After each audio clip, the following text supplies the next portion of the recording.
안녕하세요. 저는 척수성 근위축증 E형을 앓고 있는 30살 김서연입니다. 안녕하세요. 저는 언니처럼 척수성 근위축증 E형을 앓고 있는 25살 정혜인입니다. 척수성 근위축증이라는 병은 뇌에서 척수까지는 전달이 되는데 척수에서 근육까지 신경이 전달이 안 돼서 근육이 점점 퇴화하고 위축되는 병이고요. 걷거나 앉거나 숨쉬고 말하고 이런 것들의 기능을 점점 악화시키는 그런 진행성 희귀질환입니다. 계속 진행되는 병이기 때문에 치료 시기를 놓쳐서 치료를 받지 않을 경우에는 생명도 위협을 받을 수 있는 그런 병이에요. 저는 이제 어렸을 때는 정상 발달을 계속 해오다가 걸음마 시작하면서부터 점점 한쪽 발이 바깥쪽으로 벌어지는 걸 조금 이상하게 부모님이 보셨고 한 17개월 무렵에 진단을 받았네요. 저는 걸어본 적은 없고 아기 때부터 되게 처지고 잘 못 서고 이래가지고 13개월 무렵에 타이프 진단을 받은 것 같아요. 근데 청소년기 때 보통 잘 알잖아요. 맞아. 청소년기 때 보통 그렇게 느끼는데 자기가 좀 다르다는 거를 그때는 좀 세상이 냉소적일 수밖에 없었던 것 같아요. 중2병 왔구나. 중2병이 그렇게 다 이제 나만 정체돼 있는 것 같아. 나만 좀 뒤로 가는 듯한 느낌이 든다고 해야 되나. 절망적인 마음을 많이 느꼈던 것 같아요. 병 자체를 받아들이는 거는 언니가 말한 것처럼 이제 사춘기 무렵에 그때 좀 받아들였고 좀 인정하게 된 지는 사실 얼마 안 된 것 같아요. 보행 기능은 완전히 좀 상실을 했고 주위의 도움으로 간신히 서 있는 정도? 지금은 뭐 이제 이렇게 맞아, 이 여기까지 정도밖에 안 되니까 요즘에는 체위 변경하는 것도 혼자서는 조금 어려운 상태예요. 연하 기능이나 호흡 기능도 다른 분들에 비하면 좀 약하죠. 뭐 책상에 앉아서 일을 하거나 뭘 하거나 이런 건 가능한데 씻거나 밥 먹고 이동하고 이런 것들은 대부분의 도움이 필요한 상태예요. 살아가는데 기본적인 것들을 내가 혼자서 할 수가 없다는 게 친구들이랑 밥을 먹더라도 그 식당이 내가 휠체어로 갈 수 있는 곳인지 내부는 또 너무 좁지 않은지 이런 걸 또 다 확인을 해야 되고 저는 진짜 친한 친구들은 그래서 테이블 높이까지 고려를 해서 여긴 네 맞아. 높이 안 되겠다 맞아. 이러고 그냥 여기 가지 말자 이렇게. 주로 이제 재활치료, 작업치료 같은 것들을 받았고 뭐 이것저것 좋다는 건 다 해보니까 기도원 때리면서 기도하고 약간 이런 거 있잖아요. 이렇게 치면서 기도하고 약간 그런 거. 언니 저는 그것도 했어요. 어디 갔는데 막 좋은 물을 준대. 그래서 갔는데 어떤 기계에다가 페트병 2개를 올려놓고 양이온인가 음료인가? 아무튼 넣었대. 그래서 이 물을 마시면은 뭐 모든 질병이 낫고 약간 이런 식으로 말씀하시더라고요. 그러고 여러 가지 받고 이 병은 항상 측만이 생기는 병이다 보니까 또 3번 정도 척추 수술을 받았어요. 척추 교정하는 수술을.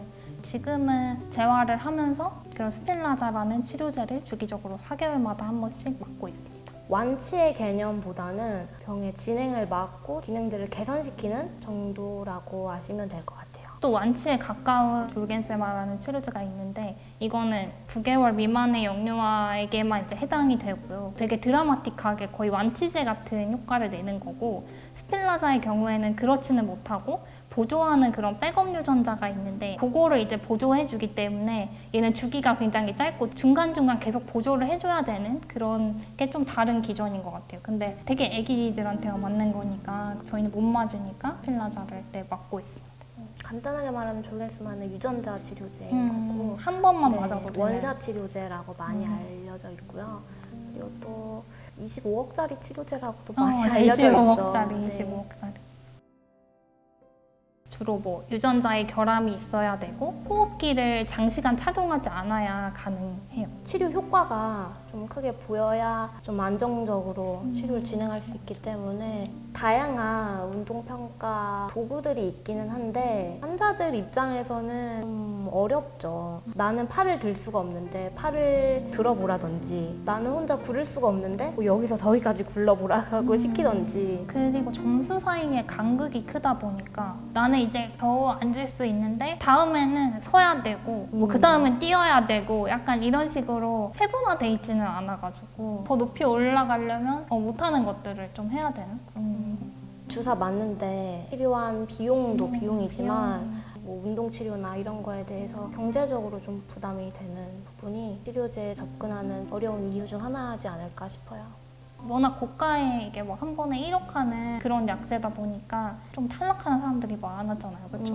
맞아요. 우리도 언젠가 저렇게 계속 있으면 탈락하지 않을까?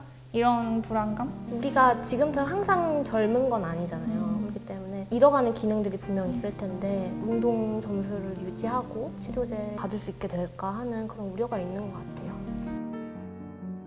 나는 이만큼만 해도 피곤하고 너무 힘들어서 세수도 못할 정도고 양치도 못할 정도였는데 이제 이만큼 해도 필요하지 않고 한계점이라고 느껴지는 값이 조금 더 올라갔다? 약효들이 좀 체감이 될 때마다 정말 조금씩 나아지고 있구나라는 걸 좀 느끼기도 하고 힘이 나게 되는 것 같아요. 초반에 저는 이렇게 문 여는 게 안 됐었어요. 방문 여는 거를 못 했었는데 몇 차 맞고 혼자 이제 방문 딱 열었을 때 엄청 그게 진짜 남들한테는 엄청 별일 아닌데 나한테는 되게 감명 깊고 내가 살아있다? 뭔가 나아진다? 이런 느낌을 받을 수 있구나 하는 그런 생각이 들었던 것 같아요. 나아진다라는 느낌을 받는 게 우리는 되게 힘든 거죠. 그렇죠. 우리는 한 번도 나아져 본 적이 없으니까 어떻게 계속 나빠졌으니까 계속 나빠지는데? 계속 나빠지니까 맞아. 기죠. 중학교 1학년 때 이제 처음 들어가가지고 체육 수업을 하는데 체육 선생님이 나에 대한 상황을 뭐 알고 있는 게 없잖아요. 그런 상태에서 이제 저는 나갔어야 되는데 그날 날씨가 너무 추워서 교실에 잔류해 있어라 라고 담임 선생님이나 아니면 도우미 선생님한테 그렇게 얘기를 전달받고 나는 혼자 교실에 있었는데 나중에 친구들이 와가지고 그런 얘기를 하는 거야. 너 체육 선생님이 첫 수업부터 안 와가지고 화가 많이 나셨다. 이제 선생님이 말씀을 하시면서 아 무슨 휠체어 타는 게 장애인이 뭐 그렇게 벼슬이냐 왜 안 나오냐 뭐 이런 식으로 얘기를 했던 거죠. 나도 진짜 비슷한 일이 있었어. 그래요? 네, 체육 선생님이 중학교 무조건 나와야 된다. 맞아. 맞아, 무조건 나와야 된다. 내가 호흡기도 약하고 그러니까 엄마가 막 이제 얘기해가지고 병에 대한 거를 프린트 해가지고 선생님들한테 다 이렇게 돌렸더니 이제 그때야 이제 미안하다 약간 이런 식으로 그렇게 하셨던. 저는 가서 따줬잖아요, 쌤한테. 아 진짜. 쌤은 근데 그렇게 말씀하시면 좀 아닌 것 같아요, 막 이랬죠. 선생님 미안하다 이러고 좀 친해졌어요, 그 이후에는. 대중교통 이용할 때 조금 따가운 시선들을 좀 많이 받았던 것 같아요. 아니면 엘리베이터 좁다고 또 안 비켜주시는 분들도 계시고. 되게 나이 많으신 분들은 이제 이거 의지를 가지고 억지로라도 막 걸어야 된다 막 이렇게 조언해 주시는 분들 맞아. 계세요. 약간 졸지에 내가 의지가 없어서 마치 휠체어를 타는 것 같은 사람으로 약간 만드시더라고 가끔. 네. 가까운 사람들한테는 이걸 좀 이해시키려고 노력하는 거. 나의 병이나 뭐 장애나 이런 것들이 이러이러한 부분들이 있다 인식을 바꾸도록 좀 도와주는 편이고 긍정적으로 생각하려고 노력하는 것 같아요. 내가 이걸 이겨내야지, 극복해야지 하면은 그것만으로도 소모된 에너지가 좀 큰 것 같다고 저는 그럼 느껴요. 사실 모든 걸 극복해야 돼. 맞아. 모든 걸 극복해야 돼. 모든 걸 얼마나 극복해야 험난한 돼. 삶이야 이게. 그래서 결국에는 우리가 얘기하고 싶은 건 결론적으로 환자들의 치료 환경이 바뀌고 환자들의 삶을 변화시킬 수 있는 거는 많은 분들의 관심과 공감이 아닐까 싶어요. 치료제를 모두가 쓸 수 있도록 사람들이 조금 더 많은 분들이 저희 병을 알고 그래서 좀 이해가 된다면 치료받을 수 있는 환경이 조금 더 좋아지지 않을까 하는 생각이 듭니다.